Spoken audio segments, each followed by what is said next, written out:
Subscribe करें और bell दबाएं ताकि कोई खबर रह न जाए।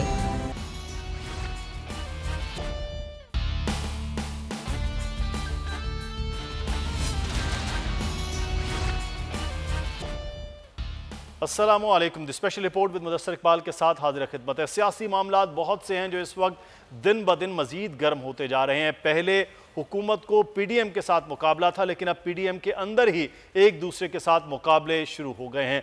आज इस पर भी बात होगी, लेकिन प्रोग्राम के आगाज़ में सबसे पहले आपको बताएंगे कि आज से 2.5 साल पहले जब वज़ीर आज़म पाकिस्तान इमरान खान मसनद इक़्तिदार पर आए तो उन्होंने 1 करोड़ नौकरियां और 50 लाख घरों का वादा किया था। 2.5 साल गुजरने के बाद आज 1500 के करीब घर, यानी कि घर और फ्लैट्स, उसकी आज तकसीम का अमल शुरू हुआ है। क्या अगले 2.5 साल के अंदर वजीर आजम के 50 लाख या फिर 5 लाख ही घर बन पाएंगे या नहीं बन पाएंगे? इस पर कितना काम हो चुका है और क्या काम हो रहा है, ये जानना बहुत ज़्यादा ज़रूरी है। इस वक्त हमारे साथ मौजूद हैं फॉर्मर और मौजूदा मेंबर हैं prime minister task force housing नया पाकिस्तान हसन बख्शी साहब। बहुत शुक्रिया बख्शी साहब आपके वक्त का। आज आगाज़ हुआ कि बाकायदा तौर पर लोगों को उनके घरों की चाबियां, उनके घरों की जो फाइल्स हैं वो मिल गई हैं, लेकिन ये सफ़र बहुत लंबा है। हसन बख्शी साहब, 50 लाख घरों पर जो काम हो रहा है वो कहाँ तक पहुँचा है? ऑन ग्राउंड्स क्या काम अभी तक हुआ है? बिस्मिल्लाहिर्रहमानिर्रहीम। बहुत शुक्रिया मुदस्सर साहब। बहुत खुशाइन बात है कि ये सफ़र जो 2.5 साल पहले शुरू हुआ था और इसमें जो 2.5 साल का बेशतर अरसा पॉलिसी मेकिंग में लगा, अब ऑन ग्राउंड शुरू हो गया है। इंशाल्लाह ताला ये मकान अब आप देखेंगे डिलीवर हो रहे हैं। अनकरीब आप देखेंगे लाहौर में प्रोजेक्ट आ रहा है, इस्लामाबाद में प्रोजेक्ट आ रहा है और मुख्तलिफ इस्लामाबाद में मुख्तलिफ प्रोजेक्ट आ रहे हैं और KPK में भी प्रोजेक्ट आ रहा है। देखिए, जो 2.5 साल का अरसा लगा वो एनेबलिंग एनवायरनमेंट क्रिएट इस सेगमेंट को, जिसको आज तक बैंक की फाइनेंसिंग नहीं मिली थी, उसके लिए बैंक की फाइनेंसिंग अवेलेबल करना था। उनका जो प्रोसीजर है उसको आसान करना था। फोरक्लोजर लॉ को इम्प्रूव करने थे ताकि बैंक भी कंफर्टेबल हो और इसी तरह जो रेट ऑफ प्रॉपर्टी ट्रांसफर है, उसको जो टैक्स है उसको कम करना था। पॉलिसी डिसीजन में तमाम लोगों को मिला के करवाना था, इसमें टाइम लग गया। बट अब आप देखेंगे कि इस मार्च में, मई में हर महीने कुछ ना कुछ प्रोजेक्ट ग्राउंड ब्रेकिंग होती रहेगी और ये प्रोजेक्ट आते रहेंगे और पूरे पाकिस्तान के लोग इससे इंशाअल्लाह ताला मुस्तफीद होंगे। और पहली बार इस तबके को मकान मिलेगा जो पाकिस्तान में आज तक अपना मुनासिब कीमत पे मकान पा नहीं सका था। इसको मदरसी आबादी में, स्लम्स में या किसी गैर कानूनी इमारत में जाके रहना पड़ता था। अच्छा हसन बख्शी साहब, एक चीज़ ये है कि आप जो बात कर रहे हैं हाउसिंग के लिए जो लोन है बैंक्स का, कमर्शियल बैंक्स का, वो निस्बतन अब आसान हुआ है। लोगों को अभी भी लगता है ये बहुत मुश्किल है, लोगों तक ये चीज़ें उस तरह से सादा और आसान और लफ्ज़ों में पहुंच नहीं रही हैं कि लोग किस तरह से। और फिर सबसे मामला ये है कि NTN नंबर के मसाइल हैं। एक छोटी मोटी दुकान करने वाले आदमी के पास कहाँ से NTN नंबर आए कि वो वहाँ जाके कर्ज ले पाए? ये भी थोड़ी आसानी इसमें हो तो लोग ज़्यादा इस चीज़ से इस्तेफादा कर सके। देखिए, बात यह है कि आसानियां बहुत हुई हैं। पहले तो इसका जो सूद की शरह थी वो 5% कर दी गई है। इससे पहले आज से 6 महीने साल पहले 15% पे मिलता था।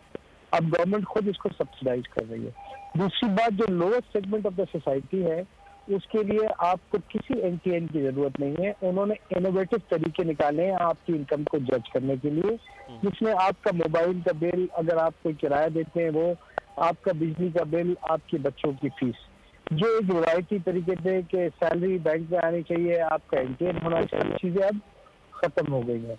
इसी तरह आपने कहा कि चूंकि लोगों को मेरे ख्याल में अभी तक वो इतला नहीं है और आपकी बात बिल्कुल सही है, स्टेट बैंक ने और तमाम बैंकों ने इस पे काम करना चाहिए और एक पब्लिसिटी कैंपेन चलाना चाहिए ताकि आम आदमी को पता लगे कि आज कर्जे की सहूलियत में इस तरह मुयस्सर है जो पिछले 72 साल में नहीं थी। न सिर्फ ये, बल्कि हम ये समझते हैं कि स्टेट बैंक ने एक अपनी पोर्टल या वेबसाइट भी शुरू की है। अगर कोई बैंक आपको कर्जा नहीं दे रहा है या फैसिलिटेट नहीं कर रहा है तो आप उस पर अपनी कंप्लेन भी कर सकते हैं और with in weeks time state bank आपको उसी पोर्टल पे जवाब देगा उस बैंक से पूछ के। यानी बिला बेवजह किसी भी शख्स को जो लोन अपने घर के लिए लेना चाहता है, और स्पेशली नीचे तबके के लोग जो आज तक नहीं ले पाए, उसको कोई भी कमर्शियल बैंक सकेगा। ठीक, बहुत शुक्रिया। हमारी सबकी जिम्मेदारी है कि सब तक ये इतला पहुंचाए। बिल्कुल सही, बहुत शुक्रिया। हसन बख्शी साहब हमारे साथ मौजूद थे। अब देखना यह है कि वज़ीर-ए-आज़म का ऐलान है आज 1500 घरों से आगे 15 लाख घरों तक कब और कैसे पहुंचेगा, लेकिन ये बताया जा रहा है कि लाहौर और इस्लामाबाद में और साथ ही साथ KPK के अंदर भी वो अगले आने वाले दिनों में ये प्रोजेक्ट्स होंगे। हम आगे बढ़ेंगे, अपने मेहमानों का भी तारुफ करवाते चलें। नज़ीर लगारी साहब एडिटर इन चीफ बोल हमारे साथ मौजूद हैं। राना अरशद साहब पाकिस्तान मुस्लिम नून के रहनुमा भी हमें ज्वाइन कर चुके हैं, और पाकिस्तान तहरीक इंसाफ से हमारे मेहमान भी इस वक्त हमें ज्वाइन कर चुके हैं। की तरक्की के हवाले से वज़ीर-ए-आज़म का इजलास हुआ जिसमें उन्होंने कहा कि नौजवानों को नौकरियों के ज़्यादा मौक़े मैसर आएंगे, सनतों के फ़रोग़ से मुआशी अमल में तेज़ी आएगी। और हम बात करेंगे आज जो PDM की सूरत हाल है और अगले आने वाले दिनों में आपसी जो इख्तलाफात सामने आ रहे हैं उस पर। राना अरशद साहब पाकिस्तान मुस्लिम नून के रहनुमा हमारे साथ मौजूद हैं, उनसे ही बात का आगाज़ करते हैं। राना अरशद साहब, तो क्या फिर PDM में लड़ाई हो गई है?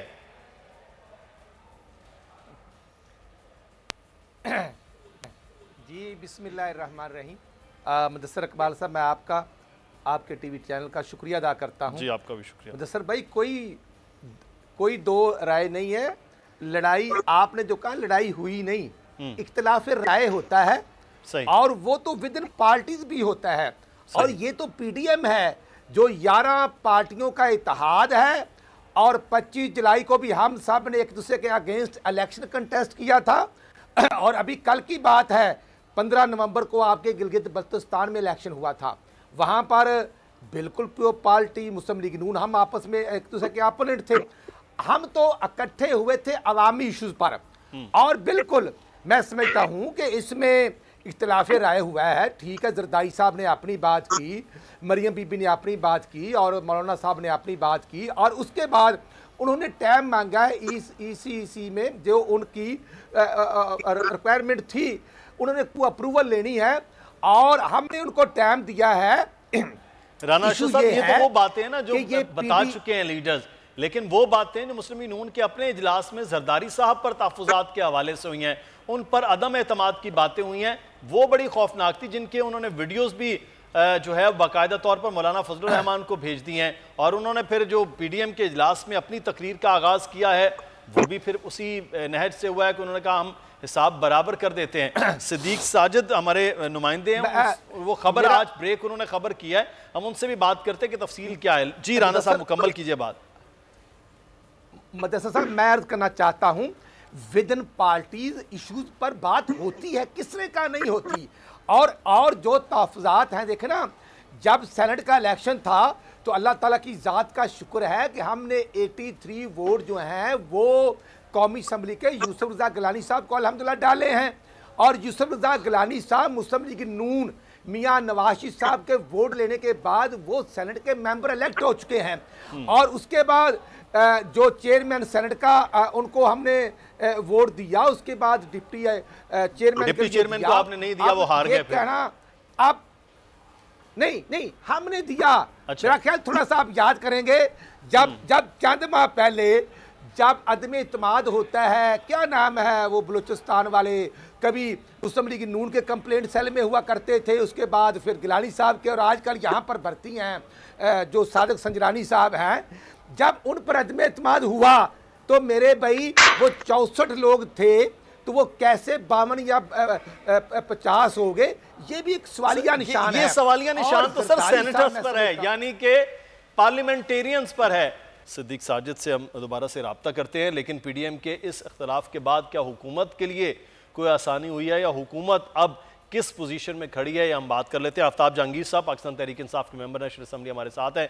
आफ्ताब जहांगीर साहब, आगाह कीजिएगा, अब क्या पोजीशन है पाकिस्तान तहरीक इंसाफ की, वफाकी हुकूमत की, कि अब PDM जो है वो लॉन्ग मार्च की जानिब जा नहीं रही है, इस्तीफे देने के मामलात के हवाले से 2 हफ्ते का वक्त दे दिया गया है, उसके आगे तो वैसे ही रमजान मुबारक शुरू हो रहा है, आपकी हुकूमत की पोजीशन कहाँ खड़ी है? बिस्मिल्लाह, बहुत शुक्रिया मुदस्सिर। हमारी पोजीशन तो वही है जहाँ पहले दिन से थी। हम तो आपसे पहले से ही कह रहे थे, और मुसलसल मैं तो हर चैनल पर आप भी और भी मेरे दूसरे दोस्त ये कह रहे थे, ये तो एक गैर फितरी सा अलायंस है और इसका अंजाम यही होना था जो हुआ है। देखिए इसमें नुकसान किसका हुआ, ये मेरे दोस्त बैठे हैं राणा साहब का नुकसान हो गया है। पीपल्स पार्टी तो गेन कर गई, पीपल्स पार्टी ने तो अपने लोग भी पूरे ले आए और उसके बाद वो गिलानी साहब को भी सेनेट के अंदर ले आई। तो फायदा और नुकसान तो जो हुआ मौलाना को और नून लीग को हो गया। ना नून लीग की सेनेटर बनी कौमी असम्बली के अंदर से और ना ही वाइस चेयरमैन बना सेनेट के अंदर से गफूर हैदरी साहब। तो इसलिए नहीं, और ना ही सर अब वो अपोजिशन लीडर नून लीग का आ रहा है। जी अच्छा देखें, अब ये जो सारी चीजें, ये तो इनका अखलाकी और जमहूरी हक भी है कि जी आप एहतजाज करना चाहें करें, बिल्कुल करें, लेकिन किस इशू पे करेंगी। वो एक इशू है, पहले शुरू हुए थे धांधली पे, अब आ गए महंगाई के ऊपर। तो वो तो सारी दुनिया को पता, और हमें भी पता है कि अगर हम महंगाई पे कंट्रोल नहीं करेंगे, लोगों के मसाइल को हल नहीं करेंगे, तो 2023 में हम आवाम के सामने नहीं जा सकते। हमें आवाम के पास जाना है, तो उसके लिए हमें अपनी काम को बेहतर करना होगा, लोगों के मसाइल को हल करना होगा। तो लिहाजा हमें ना पहले इनका प्रेशर था, ना अब इनका प्रेशर है हम पर। तो ये तो 2023 तक तो वो आपको रखना ही नहीं चाहते सर, वो तो 2020 के दिसंबर पे हटाना चाह रहे थे, 2021 का मार्च आ गया। मैं मुदस्सर दिसंबर में नहीं रखना चाहते थे, फिर जनवरी में नहीं रखना चाहते थे, ये तो पिछले कब से चल रहा है। सही। अच्छा राणा साहब, मैं आता हूँ राणा साहब, लेकिन वो जो खबर है वो सिद्दीक साजिद साहब ने हमें ज्वाइन कर लिया है, हमारे सीनियर रिपोर्टर हैं। बहुत शुक्रिया सिद्दीक साजिद साहब। ये अंदर की क्या खबर थी कि जिस पे जरदारी साहब बरहम हुए और फिर उन्होंने वो तकरीर की जिसके बाद पीडीएम की सूरत हाल यहां तक पहुंच गई?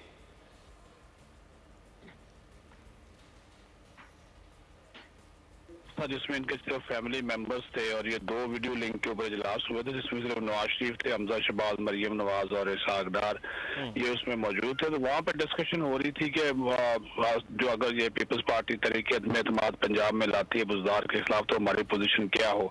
तो इस पर नवाज शरीफ ने ये कहा कि हमें तो अभी जो हम इस सिचुएशन से गुजर रहे हैं, तो उन्होंने बिटवीन द लाइन ये कहा कि पीपल्स पार्टी के ऊपर हम एतमाद जो है वो नहीं इस्तेमाल किया है। खासतौर पर जो हमजा शहबाज से उन्होंने कहा कि आपने सेनेट का देख लिया इलेक्शन कि उसमें पीडीएम के जो उम्मीदवार यूसुफ गिलानी थे वो जीत गए और हमारी जो उम्मीदवार थी उनको उन्होंने हरा दिया। तो ये तो मकासद खुद पीपल्स पार्टी हासिल कर रही है।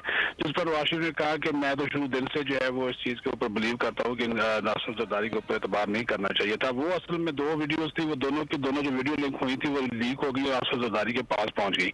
इस पर वो काफी बरहम थे और जब फिर पीडीएम का सरबराही इजलास हुआ है तो उसको उनको जो है वो मौका मिल गया। उस मौका मिलने की बड़ी वजह ये थी कि उसमें बिलावल भुट्टो जरदारी भी वीडियो लिंक रहमान ने कहा कि आपने बिलावल साहब आपने जो बात की है इस्तीफों के हवाले से, अब आप अपनी उस बात से पीछे हट रहे हैं, तो ऐसा नहीं करना चाहिए। तो वो ज़ाहिर है बिलावल भुट्टो जरदारी तो खुल के बात नहीं कर सके, लेकिन आसिफ जरदारी ने फिर जो है वो माइक संभाला और ये कहा, उन्होंने कहा कि मौलाना साहब आप यहाँ पे ठहर जाएं, पहले ये चाहिए कि हम एक दूसरे के साथ मुखलिस हैं भी कि नहीं, क्योंकि हमारे दोस्तों का अभी तक हम पे एतमाद नहीं है। जिस पर मौलाना फजल रहमान ने कहा कि आप कहना क्या चाहते हैं। तो आसिफ जरदारी ने फिर एक जो वीडियो क्लिप था वो मौलाना फजल रहमान को भेजा और मौलाना फजल रहमान ने जब वो क्लिप देखा तो उसमें वो वाज़ेह तौर पर नवाज शरीफ जो है वो और हमजा शहबाज दोनों जो है वो तनकीद कर रहे थे आसिफ जरदारी पर, जबकि जो मरियम नवाज और जो इसहाक डार थे इनका मौक़िफ़ था कि पंजाब में अदम एतमाद की तहरीक आनी चाहिए और परवेज़ भाई अगर बन गए तो हमें इसका जो है वो फायदा ही होगा। लेकिन नवाज शरीफ और हमजा शहबाज का ये मौक़िफ़ था कि उसका हमें फायदा नहीं नुकसान होगा, क्योंकि काफ लीग और पीपल्स पार्टी के दरमियान करीबी रवाबत है और उन्होंने हमें अपनी मर्जी का जो सेनेटर जो थे वो उन्होंने मुंतखब करवा रही है। तो इसके ऊपर फिर जरदारी जो है वो जब उन्होंने वो क्लिप भेजा मौलाना तो इसके ऊपर कुछ नहीं बोले, लेकिन आसिफ जरदारी की जानिब से सही बिल्कुल ठीक है। बड़ी अहम खबर जो है वो सिद्दीक साजिद आगाह कर रहे थे कि कहां से ये मामला शुरू हुआ है। राना अशरफ साहब मैं वापस आता हूं, छोटा है फिर लगारी साहब का तजिया इस पर बहुत ज्यादा जरूरी है कि ये कहां तक ये नहज तक इस यहां तक मामला जो पहुंचा है अब क्या हो सकता है। छोटी सी हमें एक ब्रेक लेना चाहिए।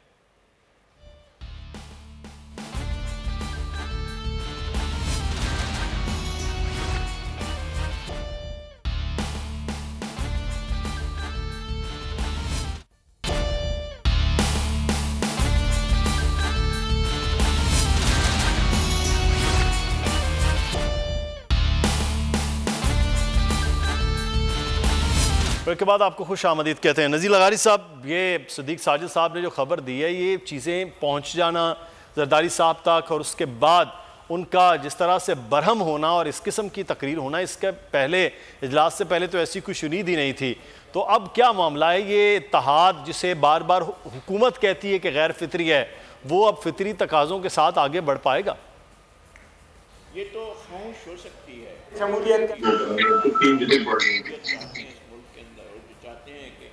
जमहूरी इदारे मजबूत हों, जमहूरियत मजबूत हो और लोगों का जो मफाद है उसके मुताबिक काम हो, तो वो चाहते हैं कि अपोजिशन इंटैक्ट रहे और अपोजिशन के जो अरकान हैं वो एक साथ एक पेज पर रहें। लेकिन ऐसा होता हुआ सरेदस्त इस वक्त तो नहीं लग रहा है, चूँकि इख्तलाफात की खलीज बढ़ती जा रही है और बाज़ लोग उसको बढ़ाने के लिए अपना किरदार भी अदा कर रहे हैं। देखें, हम बहुत अगर पीछे चले जाते हैं ना, तो ये सामने की बात है।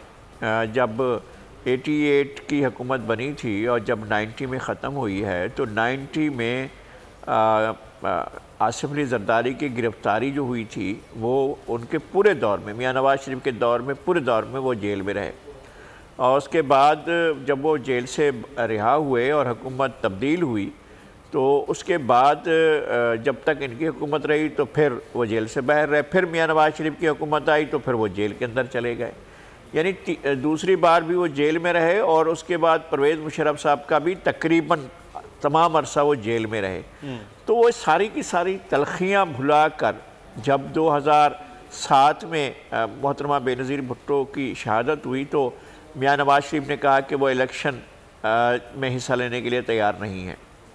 तो जरदारी साहब जो है वो वहाँ से, जो हमारे यहाँ कहा जाता है गाँव में कि उस जगह से जहाँ ताज़ियत ले रहे होते हैं और लोग आ रहे होते हैं, वहाँ से उठ कर चले गए थे और कहा था कि मियाँ नवाज़ शरीफ को जाकर कहा था कि देखें, आप इलेक्शन से बाहर ना हों, इससे जमहूरी क़ुव्वतों को जो है वो नुकसान पहुँचेगा और गैर जमहूरी क़ुव्वतें मजबूत होंगी। उन्होंने बड़ी मुश्किल से राज़ी किया था कि आप इलेक्शन में हिस्सा लें।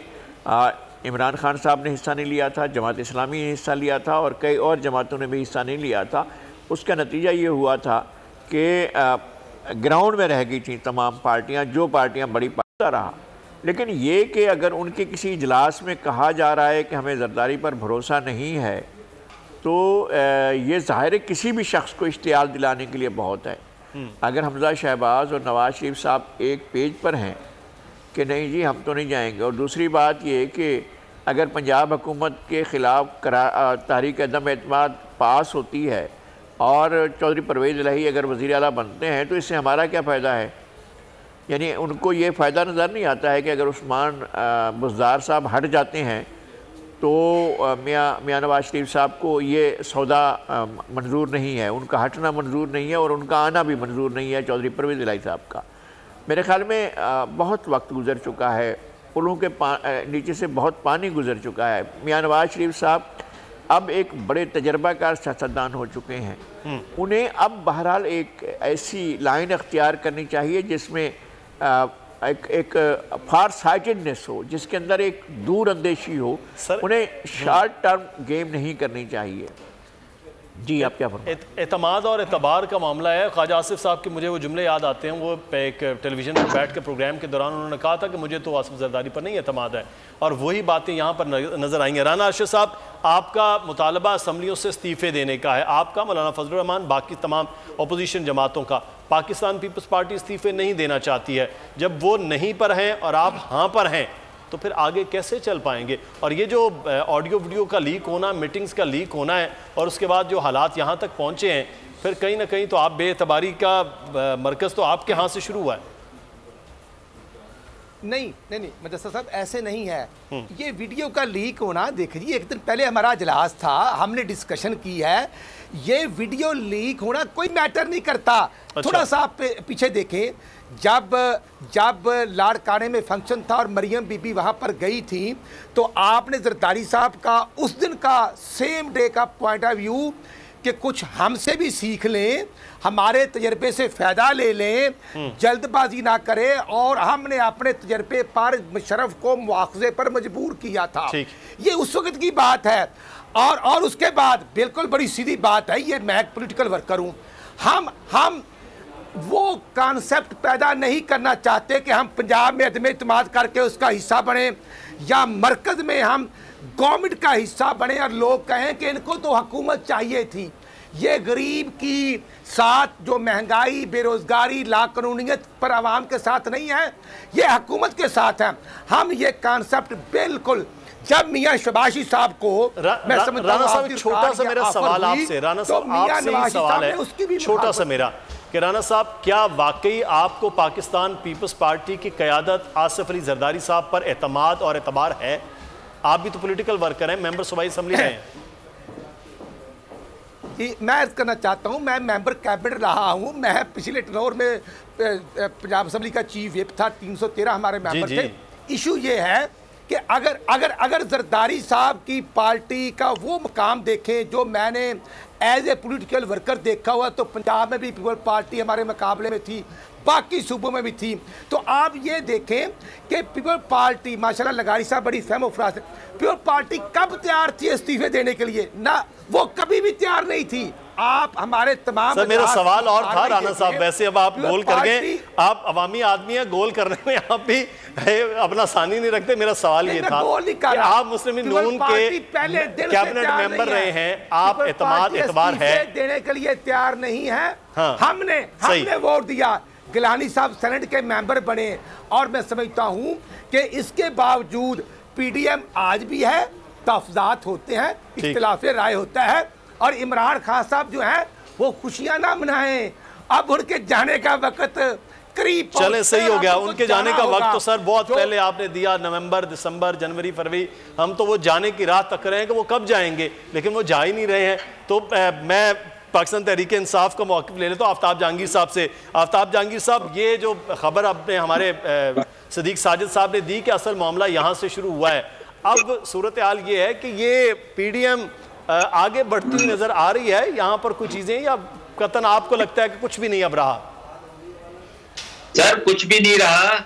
अब मुदस्सर भाई, जो आपने सवाल किया राना साहब से, राना साहब ने उसका जवाब नहीं दिया, उसको कहा सर, वो उनका इस्तेहकाक है, मेरा काम सवाल करना था, उनका काम जवाब देना है। जरदारी साहब पे ट्रस्ट करते हैं कि नहीं करते? नहीं करते, क्योंकि हमारे पास तो सारे दोस्त आके बैठते हैं ना, इनका वो जिनके मुकामी एमएनएस भी आके बैठते हैं, एमपीएस भी आके बैठते हैं, वो भी कहते हैं कि भाई वो पीपल्स पार्टी इन पे एतमाद नहीं करती, ये पीपल्स पार्टी पे एतमाद नहीं करते, ये एक ड्रामा है जिंदा रहने के लिए जो अब बहुत खत्म हो गया।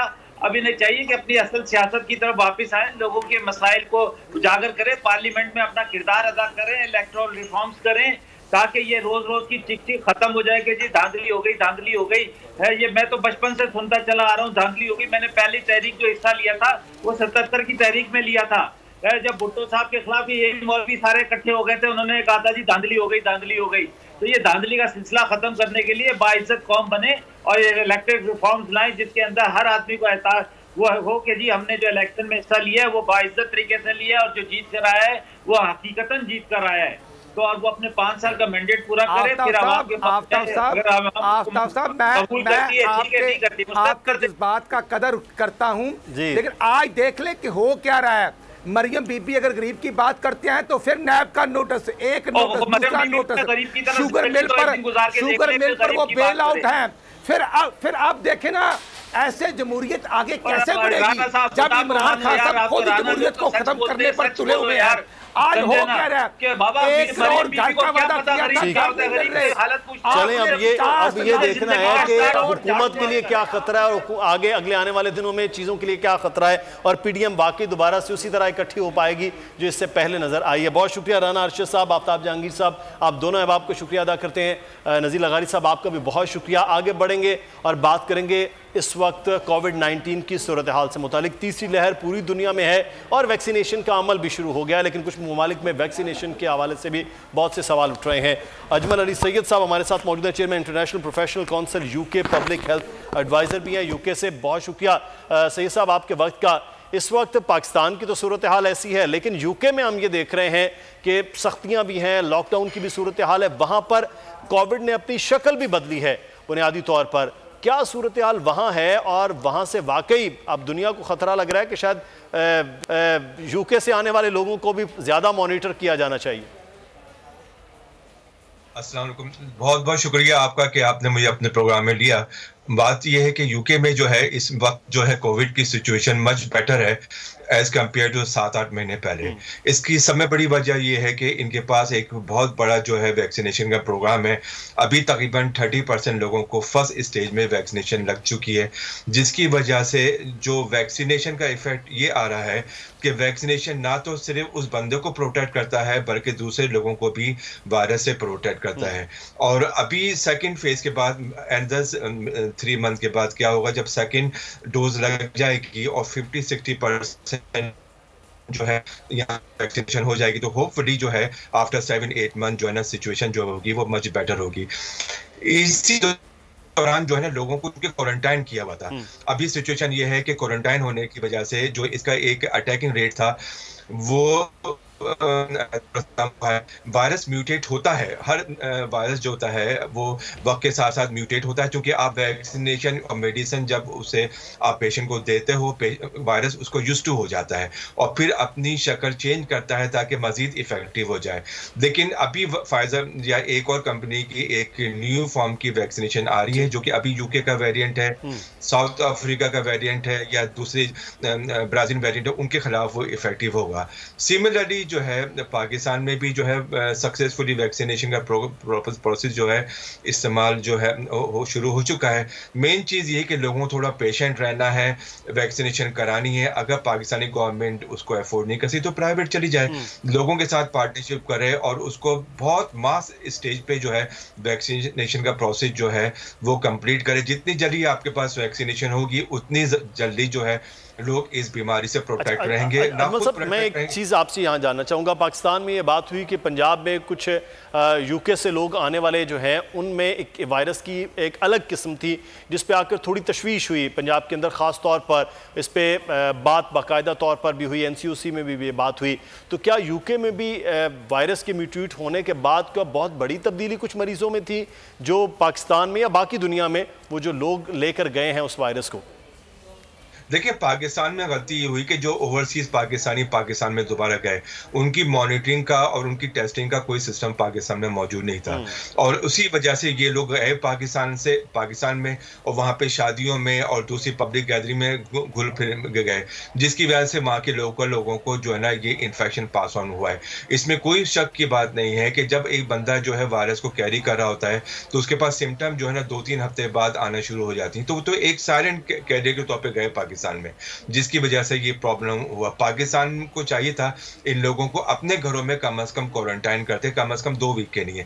तो अनफॉर्चुनेटली ये हुआ कि पाकिस्तान में इनकी वजह से ये एक म्यूटेटेड फॉर्म जो थी वायरस की, जिसे आप यूके का वायरस कहते हैं, वो पाकिस्तान में थोड़ा सा इफेक्टिव हुआ और काफ़ी फैल गया। मुझे बड़ा इस बात की फिक्र है कि ये वायरस पाकिस्तान में काफ़ी जो है यूके का वायरस जो है इफेक्टिव हुआ है।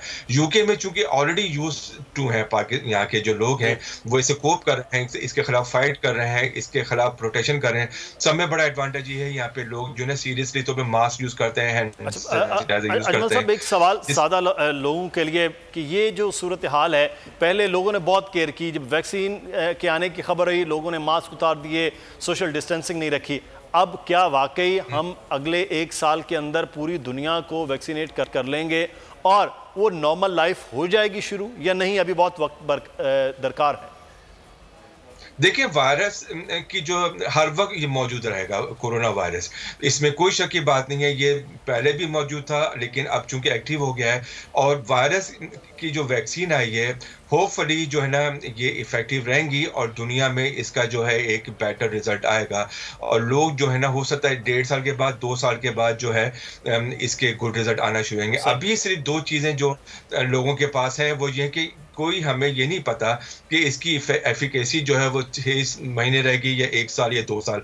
हो सकता है कि लोगों को साल में 2 दफ़ा लगानी पड़े वैक्सीनेशन, हो सकता है 2 साल के बाद या 3 साल के बाद इसकी न्यू वेरिएंट फॉर्म की वैक्सीनेशन आपको लगाना पड़े। अब सिर्फ यही है कि बेहतर तरीका यह है पाकिस्तान में जो कि वैक्सीनेशन को अफोर्ड नहीं कर सकते कि आप वैक्सीनेशन के साथ साथ जो है मास्क को और सोशल डिस्टेंस को करते रहें प्रोटेक्शन। बिल्कुल, ये एहतियाती तदाबीर का जो मामला है वो बहुत ज़्यादा ज़रूरी है। मास्क का इस्तेमाल किया जाए, सोशल डिस्टेंसिंग रखी जाए, वैसे ही जैसे पिछले साल में हम। बहुत शुक्रिया अजमल अली सैयद साहब हमारे साथ मौजूद थे। अब प्रोग्राम से मुदस्सिर इकबाल को इजाज़त दीजिएगा, कल फिर हाजिर होंगे। अल्लाह हाफिज़।